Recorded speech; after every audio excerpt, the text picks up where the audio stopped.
Anyway, there's where Brock Purdy is, right in the middle of the five guys from 15 to 19. It starts with Baker Mayfield on the good end at 15, ends with Geno Smith at 19, and there's Purdy at 17, one spot above Tua. Tua at 18.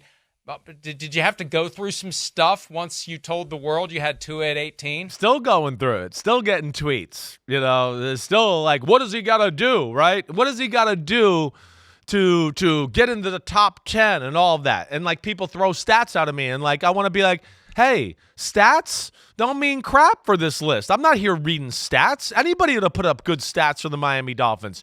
Tua does a lot of really good things, right? He's like the ultimate NFL point guard, right? He's got great feet in the pocket and do all that, right? He's got an incredibly quick release, natural motion. He can really see the field well and anticipate and throw the ball into windows. I like all of that.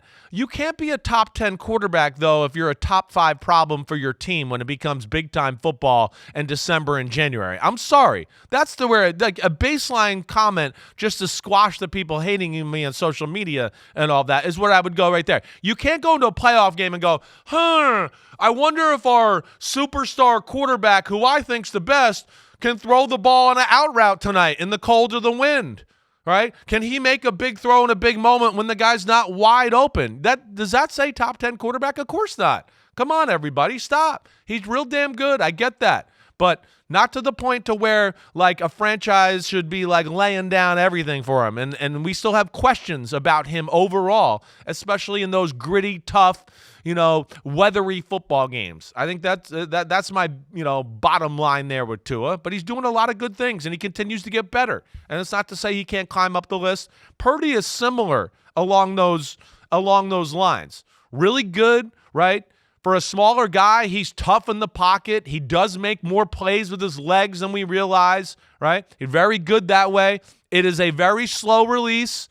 There are more throws missed than you realize, but we forget because in the next play, somebody's wide open for a 40-yard gain, and we go, oh, well, who cares that he missed that throw, right? Where a lot of teams quarterbacks don't have the luxury of that, right? But you talk about decision-making, anticipation, feel for a defense, right? And that aspect, he's up there with Burrow and Kirk Cousins as far as, like, reading things and doing stuff like that. But, hey, big throws, off-schedule throws, big moments, the Super Bowl game, as we just discussed a few minutes ago, right, Mike? There was a few throws in that game where I'd go, hey, wait, Baker Mayfield hits that throw. I'm sorry. And so does Kyler Murray. And those are kind of the things that led me to, put those guys in front of those two right there.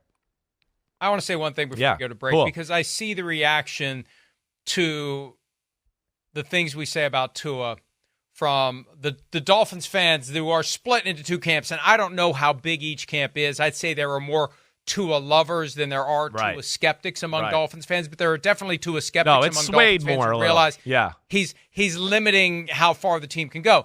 Think of it this way. If Tua had it all figured out, if he's a top 10 guy, why are we seeing every offseason this rush to make drastic changes? If he's already arrived, if he's already doing everything he needs to do, you don't need to spend last year gaining weight and learning how to fall, and then this year going in the other direction, losing weight to the point where people don't recognize you. Right. Why do you need to do that if everything is working? Right. That's the mere fact that we have seen these drastic changes to him last offseason and this offseason. Right, and the offseason before that was a more preparation. I need to prepare better and do stuff like that. So it's really 3 in a row, to your point, Mike. Yeah, guys who are top 5, top 10 quarterbacks don't do that. They don't need to do that. They're already where they want to be. The mere fact that he's doing these things tells you he knows he's not where he wants to be. The team knows he's not where he needs to be. And so, but still, they're just going to ignore it because that's all right. They think we hate Tua. They love Tua. Tua.